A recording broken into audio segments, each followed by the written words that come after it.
అయిపోయింది. అసలు SC corporation పూర్తిగా నిర్వీర్యం చేసేటువంటి పరిస్థితి ఉంది. అదే కర్ణాటకలో ప్రతి ఎకరానికి 2.5 లక్షల రూపాయలతోని ల్యాండ్ పర్చేస్ స్కీములు పెట్టి 50% సబ్సిడీని ఎస్సీ ఎస్టీ రైతులకు ఎక్స్టెండ్ చేస్తున్నటువంటి పరిస్థితి ఉంది అధ్యక్ష. గంగా కావేరీ స్కీమ్ అధ్యక్ష, దళితులకు ఈ రోజు మన రాష్ట్రంలో సార్ మా దగ్గరికి ఎమ్మెల్యేలుగా చాలా మంది ఎమ్మెల్యేలు తెలుసు, ఒక బోర్ వేయించండి సార్ అని మా దగ్గరకు వస్తారు సార్, ఒక గిరిజనులు దళితుడు. కానీ పరిస్థితి ఏంటంటే అధ్యక్ష, బ్యాంకు లింకేజ్ స్కీములు ఒక్కటి కూడా డైరెక్ట్ స్కీమ్ లేదు. దళిత గిరిజనులను బ్యాంకులు మెట్లు కూడా ఎక్కనియ్యాయి, ఎక్కడ కూడా కాన్సెంట్ ఇచ్చే పరిస్థితి లేదు. అసలు ఎస్సీ కార్పొరేషన్ పెట్టిందే దాని ఉద్దేశం సార్. బ్యాంకులు ఇవ్వవు కనుక డైరెక్ట్ ప్రభుత్వమే కార్పొరేషన్ ద్వారా వాళ్ళకు అప్పులు ఇవ్వాలి, వాళ్ళకి అవసరాలను తీర్చాలనేటువంటిది ఉద్దేశం అధ్యక్ష. కానీ ఈ రోజు మన రాష్ట్రంలో అసలు ఒక బోర్ ఏ ఎమ్మెల్యేనైనా వేయించగలుగుతారు సార్? గుండె మీద చేసుకొని చెప్పండి. ఒక గిరిజనుడు ఒక దళితుడు మన దగ్గరికి వచ్చి నాకు 3 ఎకరాల భూమిని సార్ ఒక బోర్ వేయించండి, ఒక మోటార్ వేయించండి అంటే ఎవరైనా ఒక ఎమ్మెల్యే వేయించగలిగే పరిస్థితి అధ్యక్ష? సార్ ఎక్కడ కూడా లేదు అధ్యక్ష. అది ఆత్మ నుణ్యత చేసుకోవడం తప్ప ఏం లేదు. ఈ రోజు కర్ణాటకలో చెప్తా అన్ని చెప్తా. ఈ రోజు కర్ణాటకలో గంగా కావేరీ స్కీమ్ కింద ఎస్సీ ఎస్టీలు బోర్లు వేసుకోవడానికి 1 లక్ష రూపాయలు ఇస్తున్నారు అధ్యక్ష. అందులో 50,000 రూపాయలు సబ్సిడీ రూపంలో అందజేస్తా ఉన్నారు అధ్యక్ష. ఇలా చెప్పాలంటే చాలా ఉన్నాయి అధ్యక్ష. ఎస్సీ ఎస్టీలు ఉన్నత విద్య కోసం విదేశాలకు వెళ్తే సార్, ముఖ్యమంత్రి గారు వినాలి సార్, చెప్తా సార్, వినే ఒప్పుకుండాలి మీరు. ఒక్కసారి హాస్టల్లో పోయి తిని పంట తెలుస్తుంది మీకు. దాంట్లో అంతర్భాగమే మాట్లాడుతున్నా నేను, రాజకీయాలు మాట్లాడతలేను. ఇవాళ మేము రాజకీయాలు మాట్లాడతలేము, ఎస్సీ ఎస్టీ సబ్ ప్లాన్ లో అంతర్భాగంగానే మాట్లాడుతున్నాను. ఎస్సీ ఎస్టీ విదేశాలకు వెళ్లి ఉన్నత చదువులకు పోతే సార్ 10 లక్షల రూపాయల వరకు ఒక ఎస్సీ ఎస్టీ విద్యార్థికి ఇన్సెంటివ్ గా ఇస్తున్నారు. అప్పు కాదు సార్, గ్రాంట్ కింద ఇస్తున్నారు సార్ ఈరోజు కర్ణాటక ప్రభుత్వం. అటువంటి ఈరోజు మనం ఆలోచించాల్సిన అవసరం ఉంది అధ్యక్ష. ఇవాళ ఇంత గొప్పగా చెప్తున్నారు సార్, ఫీజు రియంబర్స్మెంట్ ప్రవేశపెడితే సార్ ఈ గత కొంతకాలంగా మరి చాలా బాధాకరం ఏంటంటే సార్, ఎప్పుడైనా సోషల్ వెల్ఫేర్ మినిస్టర్ గాని కార్యదర్శి గాని దానికి సంబంధించిన అధికారులు ఒక పాజిటివ్ యాటిట్యూడ్ ఉండాల్సిన అవసరం ఉంది సార్. దురదృష్టవశాత్తు ఇప్పుడు ఏం జరుగుతుందంటే సార్, ఎట్లా కోతలు విధించాలి, ఎట్లా వాతలు విధించాలి, ఎట్లా బడ్జెట్ ను తగ్గించాలనేటువంటి కోణమే ఈ రాష్ట్రంలో కనబడతా ఉంది అధ్యక్ష. ఫీజు రియంబర్స్మెంట్ లో ఈ మధ్య కాలంలో ప్రభుత్వం విధించిన కోతలు వాతలు ఎట్లా ఉన్నాయో ఒక 4-5 మీ దృష్టికి చాలా ఉన్నాయి సార్ చెప్పాలంటే, కానీ కొన్ని మీ ద్వారా దృష్టికి తీసుకొస్తారు. అట్లీస్ట్ అంటే ఇలా సప్లైన్ చేస్తున్నామని గొప్పలు చెప్తున్నారు. ఆ సప్లైన్ ఎవరి కోసం ఉద్దేశించింది, కానీ మీ ఆచరణ ఎట్లా ఉంది, మీరు ఎట్లా పనిచేస్తుండడానికి ఈ ఉదాహరణలు అధ్యక్ష. కౌన్సిలింగ్ ద్వారా ప్రవేశం పొందిన వారికి మాత్రమే ఉపకార వేతనం ఇస్తున్నారు అధ్యక్ష. స్పాట్ అడ్మిషన్ కానీ మేనేజ్మెంట్ ద్వారా అడ్మిషన్ పొందినటువంటి ఎస్సీ ఎస్టీ విద్యార్థులకు ఈ రోజు ఫీజు రియంబర్స్మెంట్ నిలిపివేయడం జరిగింది అధ్యక్ష. ఇతర రాష్ట్రాల్లో పీజీ కానీ సాంకేతిక వృత్తి విద్యా కోర్సులు చదివేటువంటి విద్యార్థులకు ఈ రోజు ఫీజు రియంబర్స్మెంట్ తీసేశారు అధ్యక్ష. యూజీసీ గుర్తింపు పొందినటువంటి డీమ్డ్ యూనివర్సిటీలో చదివే ఎస్సీ ఎస్టీ విద్యార్థులకు ఫీజు రియంబర్స్మెంట్ ఆపేశారు అధ్యక్ష. ఆన్లైన్ విధానాన్ని ప్రవేశపెట్టి కాల పరిమితి పెట్టడం వల్ల దాదాపు 2010-11 సంవత్సరంలో సకాలంలో గాని సాంకేతిక పరిజ్ఞానం లేక 1 లక్ష మంది విద్యార్థులు ఫీజు రియంబర్స్మెంట్ పొందకుండా కోల్పోయినటువంటి పరిస్థితి అధ్యక్ష. నర్సింగ్, పారామెడికల్ లాంటి కోర్సులకు ఈ రోజు ఫీజు రియంబర్స్మెంట్ ఆపేయడం జరిగింది. దాంతో చాలా మంది విద్యార్థులు మధ్యలోనే చదువు ఆపేసినటువంటి పరిస్థితి అధ్యక్ష. 2వ పీజీ కోర్సు చదివితే ఒక పీజీ కోర్సు ఇస్తాము, 2వ పీజీ కోర్సు చదివితే ఫీజు రియంబర్స్మెంట్ ఇవ్వమని చెప్పి ఆపేసినటువంటి పరిస్థితి అధ్యక్ష. ఈ రోజు కౌన్సిలింగ్ లో పోయినప్పుడు మొదలు సివిల్ ఇంజనీరింగ్ లో సీట్ వచ్చింది అనుకోండి అధ్యక్ష, సెకండ్ టైం కౌన్సిలింగ్ లో కంప్యూటర్ ఇంజనీరింగ్ లో సీట్ వస్తే నువ్వు కోర్సు మార్చుకున్నావు కనుక నీకు ఫీజు రియంబర్స్మెంట్ ఇవ్వమని చెప్పి నిరాకరిస్తున్నటువంటి పరిస్థితి అధ్యక్ష. ఇవాళ చివరికి మన నల్సర్ లా యూనివర్సిటీ, ప్రెస్టీజియస్ యూనివర్సిటీ మన హైదరాబాద్ లో ఉంది అధ్యక్ష. నల్సర్ లా యూనివర్సిటీలో చదివితే నీకు ఫీజు రియంబర్స్మెంట్ ఇయ్యారంటే అధ్యక్ష. అంటే ఒక దళితుడు ఒక గిరిజనుడు నల్సర్ లా యూనివర్సిటీలో చదవడానికి అనర్హుడు అధ్యక్ష. ఎందుకు అతనికి ఫీజు రియంబర్స్మెంట్ ఇవ్వాలని నిరాకరిస్తున్నారు అధ్యక్ష? అట్లా చెప్పాలంటే చాలా ఉన్నాయి అధ్యక్ష. ఇలా హాస్టల్ మూసివేతకు కూడా ఈ ప్రభుత్వం కుట్ర పన్నింది. 50 మంది విద్యార్థుల కంటే తక్కువ ఉంటే హాస్టళ్లను మూసేస్తామని చెప్పి నిర్ణయం చేసి ఇప్పటికే చాలా హాస్టళ్లను కూడా మూసేస్తున్నటువంటి పరిస్థితి ఉంది అధ్యక్ష. ఈ రాష్ట్రంలో దాదాపు 3000 ఎస్సీ ఎస్టీ బీసీ హాస్టల్లో వార్డెన్ పోస్టులు నింపకుండా ఖాళీగా ఉన్నాయి. ఒక్కొక్క వార్డెన్ 3 హాస్టళ్లు చూస్తే ఏ రకంగా న్యాయం చేయగలుగుతారు ఆలోచించాలని చెప్తా ఉన్నాను అధ్యక్ష. ఇవాళ ప్రభుత్వం ఇంత గొప్పగా చెప్తుంది మేము చట్టం తెచ్చినామని. సార్ ఈ 2009లో ఈ ప్రభుత్వం వస్తే ఇవాళటి వరకు అధ్యక్ష ఎస్సీ ఎస్టీ కమిషన్ అపాయింట్ చేయలేకపోయింది అధ్యక్ష. దానికి కమిషన్ చైర్మన్ లేడు, సభ్యులు లేరు, కార్యదర్శి లేడు. ఇక మీకు ఏ పార్టీ చిత్తశుద్ధి ఉంది అధ్యక్ష దళితుల మీద? 4 ఏళ్ల నుంచి 3.5 సంవత్సరాల నుంచి ఎస్సీ ఎస్టీ కమిషన్ అపాయింట్ చేసేటువంటి టైం ఈ ప్రభుత్వానికి లేదు అధ్యక్ష. కనీసం మెంబర్లు, కార్యదర్శి లేడు. అంటే ఏ రకంగా న్యాయం అవుతుంది, ఏ రకంగా మీరు ఇది సాధ్యమో ఒకసారి ఆలోచించాల్సిన అవసరం ఉంది అధ్యక్ష. పోతే అధ్యక్ష, ఈ రోజు ప్రభుత్వం ప్రవేశపెట్టినటువంటి ఈ చట్టంలో కొన్ని లొసుగులు ఉన్నాయి. మేము టీఆర్ఎస్ పార్టీ పక్షాన సూటిగా కొన్ని సవరణలను ఆల్రెడీ మీకు నిన్న కూడా ఇచ్చాం అధ్యక్ష. మీ ద్వారా ఈ రోజు ప్రభుత్వం దృష్టికి తేదలుచుకున్నాం అధ్యక్ష. మొట్టమొదటి అధ్యక్ష, ముఖ్యమంత్రి గారు మనం మాట్లాడుతూ ఉంటే, డిప్యూటీ సీఎం గారు ఈ రోజు మాట్లాడుతూ ఉంటే నేను ఆశించినాం అధ్యక్ష.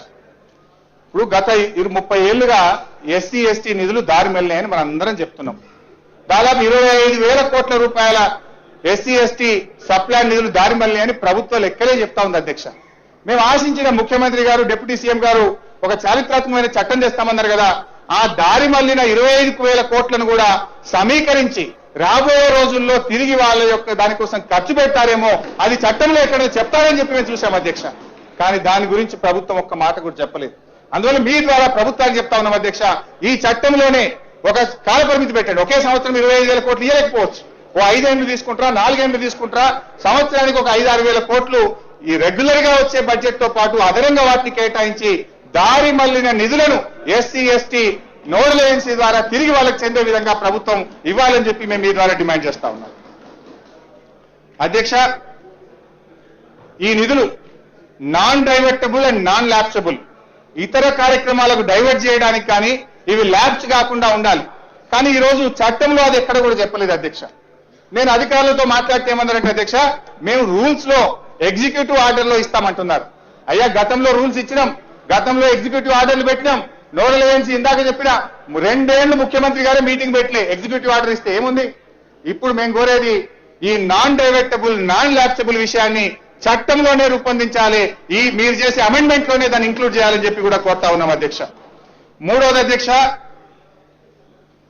ఈ అసెంబ్లీలో ఎస్సీ ఎస్టీ సప్లానికి సంబంధించి ఎన్ని నిధులైతే వచ్చినాయో, ఆ నోడల్ ఏజెన్సీ దేనికి ఖర్చు పెట్టదలుకుందో ఆ యొక్క ప్రణాళికను ఈ అసెంబ్లీలో ఒక ప్రత్యేకమైనటువంటి బడ్జెట్ ను ప్రవేశపెట్టి దాని మీద 3 రోజుల పాటు చర్చ జరిపి ఆమోదించినట్టయితే మరింత పారదర్శకత ఉండేటువంటి అవకాశం ఉంటుంది.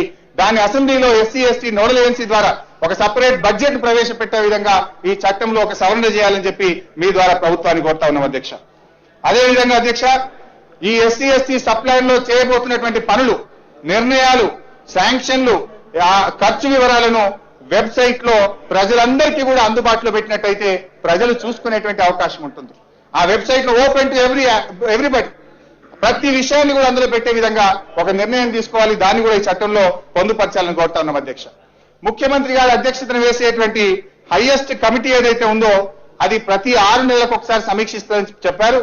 నేను ముఖ్యమంత్రి గారిని మీ ద్వారా ప్రభుత్వాన్ని కోరుతా ఉన్నాను, ప్రతి 3 నెలలకు ఒకసారి ముఖ్యమంత్రి గారు సమీక్షించే విధంగా ప్రతి నెల చీఫ్ సెక్రటరీ, అదేవిధంగా నోడల్ ఏజెన్సీ చైర్మన్ గా ఉండే social welfare, tribal welfare minister సమీక్షించే విధంగా ఈ చట్టంలో సవరణ తేవాలని చెప్పి మేము టీఆర్ఎస్ పార్టీ పక్షాన ప్రతిపాదిస్తా ఉన్నాం అధ్యక్ష. అదేవిధంగా అధ్యక్ష, ఈ యొక్క యాక్ట్ లో చూసినట్టయితే క్లాస్ 3 ఆఫ్ సెక్షన్ 1 లో 10 సంవత్సరాల కాల పరిమితిని విధించారు. దాన్ని ఎత్తివేయాలి. ఎప్పటిదాకైతే మన సమతుల్యత సాధించమో, పూర్తి సమతుల్యత సాధించేదాకా కూడా కాల పరిమితి లేకుండా దాన్ని సవరణ చేయాలి, దాన్ని తొలగించాలని చెప్పి మీ ద్వారా ప్రభుత్వాన్ని కోరుతా ఉన్నాం అధ్యక్ష. అదేవిధంగా అధ్యక్ష, పాయింట్ నంబర్ 7, ముఖ్యమంత్రి గారి అధ్యక్షతను నియమించేటువంటి స్టేట్ కౌన్సిల్లో కనీసం 3 ఎస్సీ, 2 ఎస్టీలకు చెందినటువంటి ఒక నిష్ణాతులైనటువంటి వాళ్ళు, ఈ విషయంలో పోరాటం చేసినటువంటి వాళ్ళు, కమిట్మెంట్ ఉన్నటువంటి వాళ్ళను సభ్యులుగా నియమించాలి అధ్యక్ష. అందులో కనీసం 2 మహిళలు ఉండాలి. ఇది రాజకీయాలకు అతీతంగా ఈ సెలక్షన్ జరగాల్సిన అవసరం ఉంది. పొలిటికల్ అపాయింట్మెంట్ ముఖ్యమంత్రి గారు అపాయింట్ చేస్తే న్యాయం జరగదు అధ్యక్ష. దాని సెలక్షన్ కూడా ఒక ప్రొసీజర్ పెట్టి మరి చాలా మంది ఎస్ఆర్ శంకరన్ లాంటి వాళ్ళు, కాకి మాధవరావు లాంటి వారు ఎంతో మంది ఉన్నారు సార్ కమిట్మెంట్ ఉన్నటువంటి వాళ్ళు. అటువంటి వాళ్ళు సభ్యులుగా పెడితే నిజంగా అపెక్స్ కమిటీకి గౌరవం పెరుగుతుంది, ప్రజలకు మన మీద విశ్వాసం కలుగుతుందని చెప్పి మీ ద్వారా ప్రభుత్వం దృష్టికి తీసుకొస్తా ఉన్నాం అధ్యక్ష. అదేవిధంగా అధ్యక్ష, ఈరోజు బహుశా శాసనసభ్యులుగా మనందరికీ తెలుసు, ఫైనాన్స్ డిపార్ట్మెంట్ ఫైల్ పోతే 4 నెలల దాకా రాదు సార్. ఎమ్మెల్యేలు, మంత్రులు పోయి పైరవి చేస్తే తప్ప ఫైనాన్స్ డిపార్ట్మెంట్ దగ్గర ఫైల్ బయటకు వస్తలేదు సార్. ఇప్పుడు ఈ నోడల్ ఏజెన్సీ నిధులు ఖర్చు కావాలి, నిజంగా సకాలంలో ఇవి మంజూరు కావాలి, ఈ నిధులు విడుదల చేయాలంటే నోడల్ ఏజెన్సీ కింద పనిచేసే విధంగా ఒక ప్రత్యేకంగా సెక్రటరీ ఫైనాన్స్ ను అపాయింట్ చేయవలసినటువంటి అవసరం ఉంది. దాన్ని ఖచ్చితంగా ఈ యాక్ట్ లోనే చేర్చాలి, రూల్స్ లో కాదు యాక్ట్ లో చేర్చాలని చెప్పి డిమాండ్ చేస్తా ఉన్నాం అధ్యక్ష. అదే విధంగా అధ్యక్ష సోషల్ ఆడిట్ అధ్యక్ష, ఎన్ఆర్ఈజీఎస్ లో ఏ రకంగా అయితే ఈరోజు సోషల్ ఆడిట్ విధానం ఉందో ఆ రకమైనటువంటి విధానాన్ని ఈ ఎస్సీ ఎస్టీ సప్లాన్ విషయంలో ఆ సోషల్ ఆడిట్ విధానాన్ని యాజ్ లైక్ ఎన్ఆర్ఈజీఎస్ ఆ రికవరీ యాక్ట్ ను కానీ ఆ విధానాన్ని ఈ నోడల్ ఏజెన్సీ విషయంలో ఈ సప్లాన్ విషయంలో అమలు చేసే విధంగా దాన్ని కూడా యాక్ట్ లో చేర్చాలని చెప్పి మీ ద్వారా కోరుతా ఉన్నాం అధ్యక్ష. అదేవిధంగా ఒక ప్రత్యేకంగా ఒక అంబుడ్స్మెన్ అంటే నియమించాల్సిన అవసరం ఉంది అధ్యక్ష. ఆ అంబుడ్స్మెన్ నియామకం కూడా ఎట్లా ఉండాలంటే అధ్యక్ష, అది మళ్ళీ ముఖ్యమంత్రి గారు అపాయింట్ చేస్తే మళ్ళీ ఏం ఉపయోగం లేదు అధ్యక్ష.